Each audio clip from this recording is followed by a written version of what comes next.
Now we turn to the Middle East, a conflict the entire world is watching. The Israeli Prime Minister is vowing to destroy Hamas, saying every single member of that group is a dead man. Israel's military ramping up its airstrikes in Gaza while Hamas continues to fire rockets into Israel. So this is where we're talking about, the Hamas-ruled Gaza Strip. You see it right here. And right now, the Palestinian president has power over that part called the West Bank, right up there above. Israel captured the West Bank in 1967. The Palestinians want that land for themselves. And here's what we know tonight. Secretary of State Antony Blinken met with the Prime Minister in Israel this morning in a show of U.S. support. Meanwhile, the death toll is spiking in Gaza, with more than 1,300 killed. In Israel, at least 1,200 are confirmed dead. 25 Americans are among them, with 17 U.S. citizens still missing. Here's ABC's Inez de la Cutera in Tel Aviv with the latest.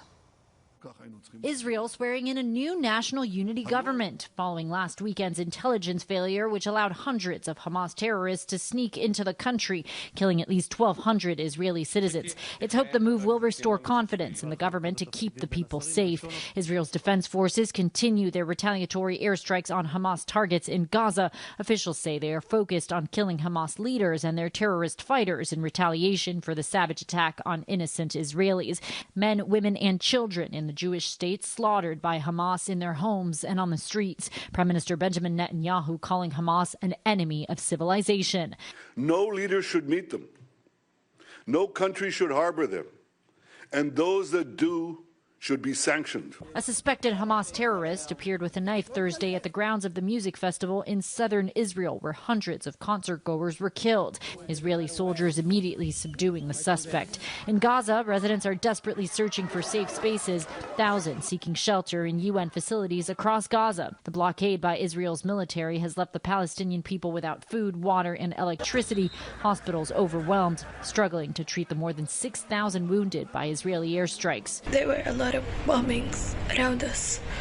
One of them was about 150 meters from my house. Secretary of State Antony Blinken meeting with Netanyahu in Israel today, saying he will be visiting with leaders across the Middle East in the coming days. We'll continue pressing countries to help prevent the conflict from spreading and to use our leverage with Hamas to immediately and unconditionally release the hostages. Blinken also pledging U.S. support and continued military aid to Israel. The Pentagon says U.S. intelligence had no warning Hamas was planning this attack, adding the U.S. has not seen a massing of Hezbollah militant troops on Israel's northern border amid concerns about a possible second front. Inez de la Cutera, ABC News, Tel Aviv, Israel. So we want to put these numbers into perspective and give you kind of a unique look here. Look at this. This red outline you see right here on this screen is the outline of the Gaza Strip, 140 square miles, and we've laid it on top of Jefferson County so you get an idea of just how small of a territory we're talking about here. So in this small space seen here in this red outline, 2.3 million people are stuck, unable to leave, running out of food, water, and electricity. And while stuck in this small area, Israel said nothing would be allowed into Gaza until Hamas militants freed 150 hostages. Ariane Hartwitt and photojournalist Nelson Reyes went out to a local protest today where student organizers said Hamas is unjust, but so is the treatment of the Palestinians. Global Students for Justice in Palestine organized this march on U of L's campus that just got underway. They're calling for a free Palestine.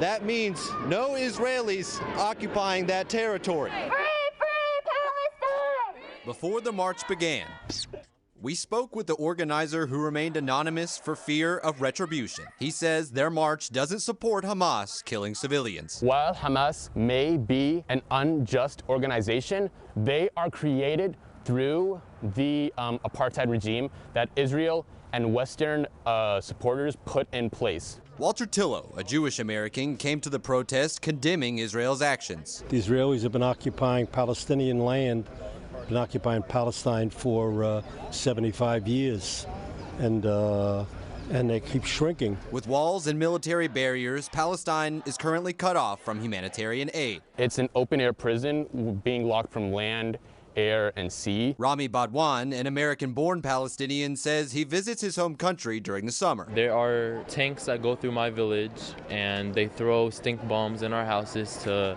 draw us out, but since we know the consequences of leaving our home, we decide just to take in the pain of that and stay home for our own safeties.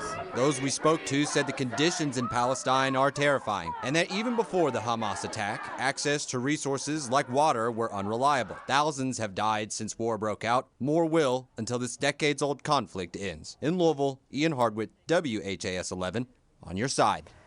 The Jewish Federation of Louisville issued a statement in response to the rally you just saw. In it, they say the Jewish community of Louisville cannot stay silent. This is a moment for total moral clarity.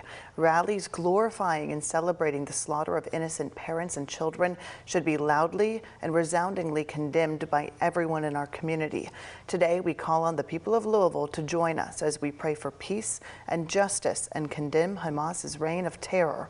If you would like to read their full statement, just look for this story. We've got it posted right now on WHAS11.com. When we come back,